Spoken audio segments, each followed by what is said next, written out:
ನಿಮ್ಮ ಹಳೆ ಒಡವೆನ ಅಧಿಕ ಬೆಲೆಗೆ ಮಾರಬೇಕೆ?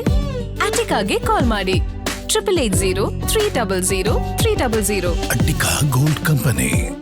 ಕಳಸಾ ತಾಲೂಕಿನ ಹೊರನಾಡು ಗ್ರಾಮದ ಹೋಟೆಲ್ ಒಂದರಲ್ಲಿ ಕಟ್ಟಡಕ್ಕೆ ನೀಡಿದ ಒಡೆಯಲ್ಲಿ ಹಲ್ಲಿ ಎಲ್ಲಿದೆ. ಒಡೆಯಲ್ಲಿ ಮಿಕ್ಸ್ ಆಗಿ ಎಣ್ಣೆಯಲ್ಲಿ ಬೆಂಡಿನಿಂದ ಬಳಸಲಾಗಿದೆ ಎಂದು ತಿಳಿದಿಲ್ಲ. ಅರ್ಧ ವಡೆ ತಿಂದ ಬಳಿಕ ಸತ್ತ ಇಲಿ ಇರುವುದು ಗೊತ್ತಾಗಿದೆ. ಬೆಂಗಳೂರಿನಿಂದ ಹೊರನಾಡಿಗೆ ಬಂದಿದ್ದ 6 ಜನರ ತಂಡ ಖಾಸಗಿ ಹೋಟೆಲ್ನಲ್ಲಿ ತಿಂಡಿ ತಿನ್ನಲು ಬಂದಿದ್ರು. ತಿಂಡಿ ತಿನ್ನುವಾಗ ಉದ್ದಿನ ಒಡೆಯಲ್ಲಿ ಸತ್ತ ಹಲ್ಲಿ ಇದೆ. ಪ್ರವಾಸಿಗ ಅಭಿಷೇಕ್ ಅಲ್ಲಿಗೆ ಹಲ್ಲಿಯನ್ನ ತೋರಿಸಿದಾಗ ಹೋಟೆಲ್ ಅವರು ಜಗಳಕ್ಕೆ ಬಂದು ಹಣ ಕೊಡಬೇಡಿ, ಮಕ್ಕಳು ಒಡೆಯನ್ನು ತಿಂದಿದ್ದಾರೆ, ಏನಾದರೂ ಹೆಚ್ಚು ಕಡಿಮೆ ಆದ್ರೆ ಅಂತ ಆಸ್ಪತ್ರೆಗೆ ತೋರಿಸಲು ಅಭಿಷೇಕ್ ಹೇಳಿದ್ದಾರೆ. ಆದರೆ ಹೋಟೆಲ್ ಮಾಲೀಕ ಆಸ್ಪತ್ರೆಗೆ ತೋರಿಸಲು ನಿರಾಕರಿಸಿದ್ದಾನೆ.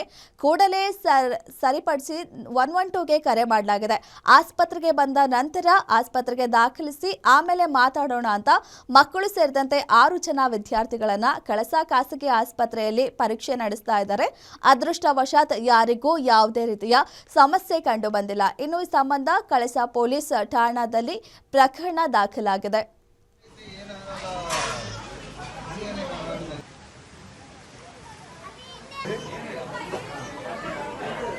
ಇಲ್ಲ